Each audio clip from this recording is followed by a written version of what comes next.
Issue 144. We start out with Kentobor, whose mind had been taken over by Grimer, giving Sonic an explanation for turning on him that kind of makes sense for Kentobor to have for himself, rather than Grimer just immediately telling Sonic they took over Kentobor to brag.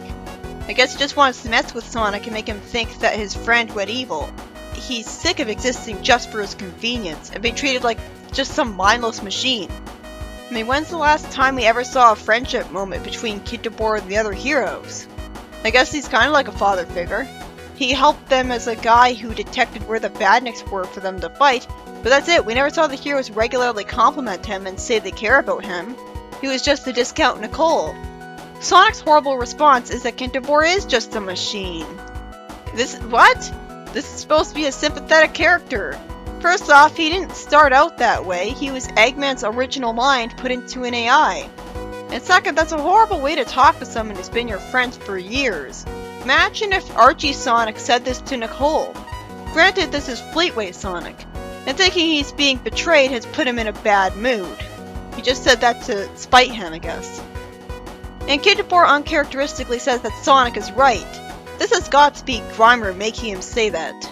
The brainwashed Kentobor says that he'll take over the city because there's not a single computer he can't control.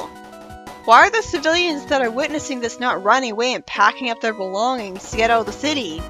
Are they really that paralyzed with fear?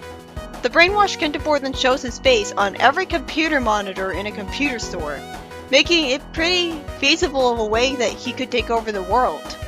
After Grimer has a scene purely to give pointless recap to the audience, with the governor for some reason worrying that Sonic will find out what's going on when he should be rooting for Sonic. After Sonic's hit away again, he uses his tornado attack to make a whole building fall on top of the flying robot Kentobor's in, and somehow that doesn't even leave a dent in his armor. After Sonic dodges some fire, he shuts down Kentobor before his badnik self could get here. The next day, Sonic calls in Porker. The next day? But didn't Porker return to Emerald Hill Zone? Anyways, Porker explains that he's reinstalled the Kentobor software, because he likes him I guess, and built in a protective subroutine, which is hopefully serving as a way to protect against him being hacked into again. That was anticlimactic.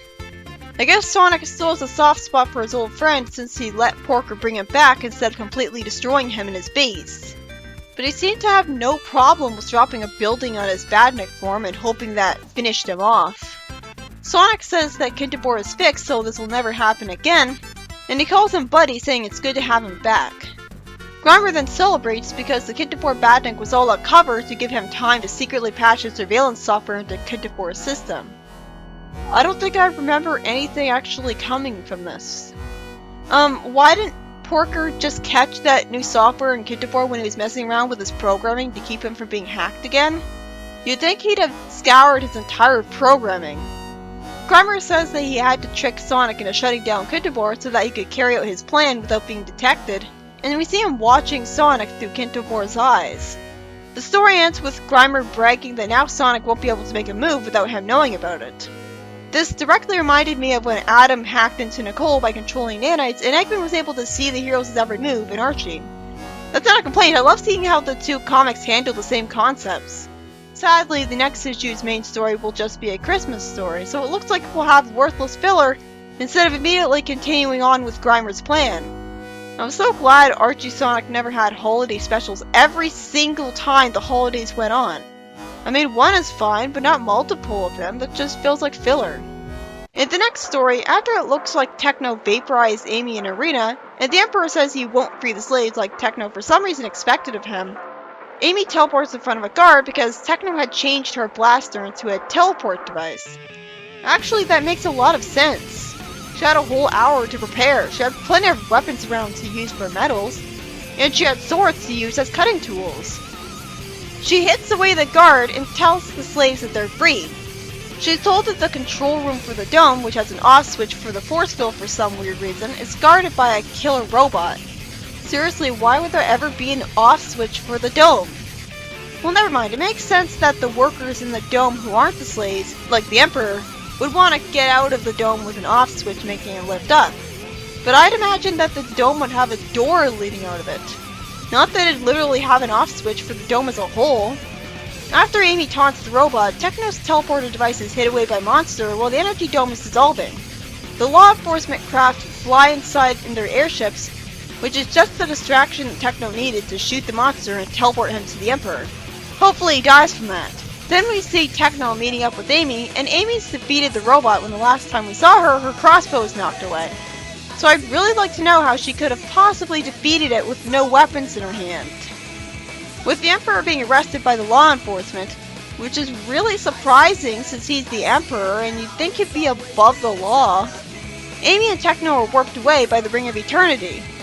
As fun as it is seeing them get warped to different dimensions, and it's certainly more interesting and creative to see these unique worlds than to see yet another video gamey zone on Mobius, I wish Archie had done this dimension traveling concept so we could see more of other dimensions. Because there, we had alternate counterparts of already familiar characters showing off what-if scenarios of how they could have ended up with different lives, which would have been interesting to see along with the worlds being unique and alien. The Enchanter King in the next story looks scared and stammers at being calmly asked to explain things by the Goblin King. The Goblin King explains that he represents the new Goblin Kingdom, and sees himself as a modernizer. Please let this be a refreshing twist where he's actually good in negotiating a truce, because that'd be so much more interesting than, of course all goblins are all evil.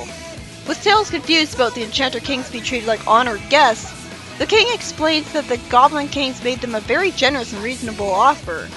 The goblins have promised never to attack your zone again. I thought the goblins lived in the Nameless Zone. I didn't think they were invaders from another universe. Why would they be constant historical enemies, then? Wouldn't they stick to his universe? Wouldn't they stick to their universe? Anyways, she says that the only catch to the truce is that once a year, there will be a ceremony where the Enchanter Kings have to promise to obey the Goblin Empire.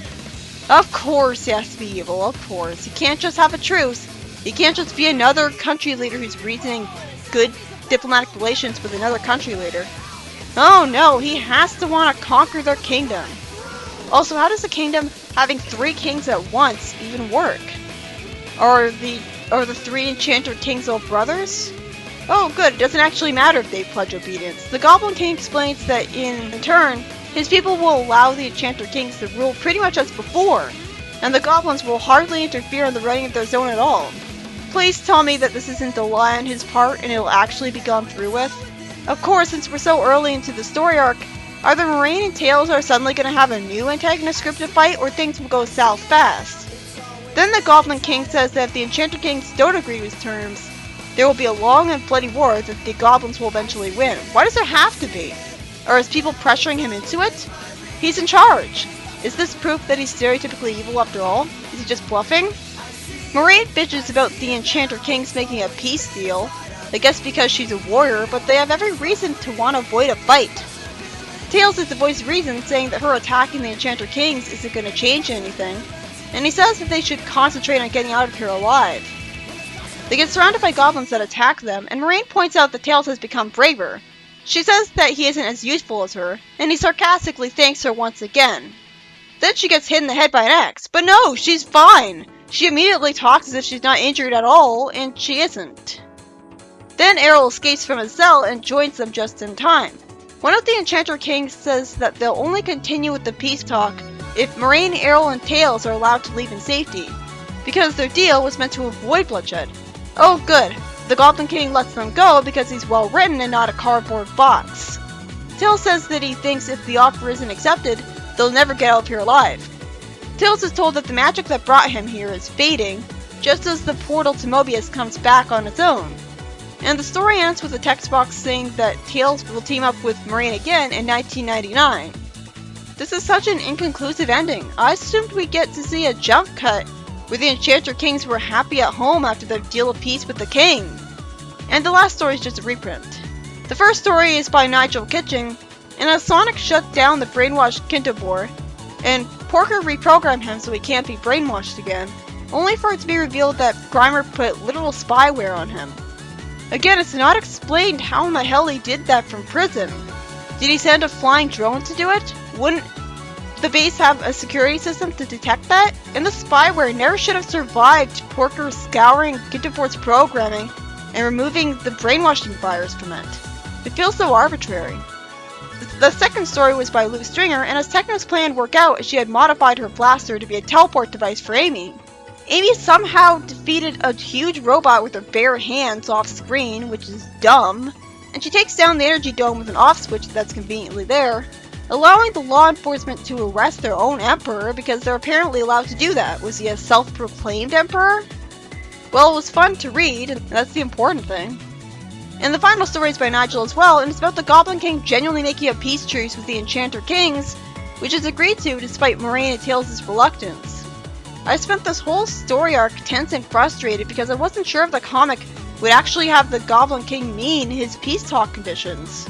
And since the text box at the end of the story blatantly spoils that they plan to have Tails and Moraine work together again, I guess they'll fight the Goblin King next time. So I don't know what to think of this yet, because it could be unexpected good writing, making a goblin good and reasonable for a change of pace. Or it could just be another hope spot leading to a so-called twist where the Goblin King turns out to be evil, big surprise. Which I would hate because that'd be boring and bland as hell. I hope they have different villains to fight next time, because otherwise that'd be 3 times in a row that Tails fought goblins. When I'd expect the Nameless Zone to have more villains than that. What irked me about the story arc other than that was Tails didn't really do anything, at all. Moraine could have gone to the Goblin King on her own and nothing would have changed. She points out that he's braver, but this was the trip where he was the most useless of all. That didn't show off how he became a more competent person.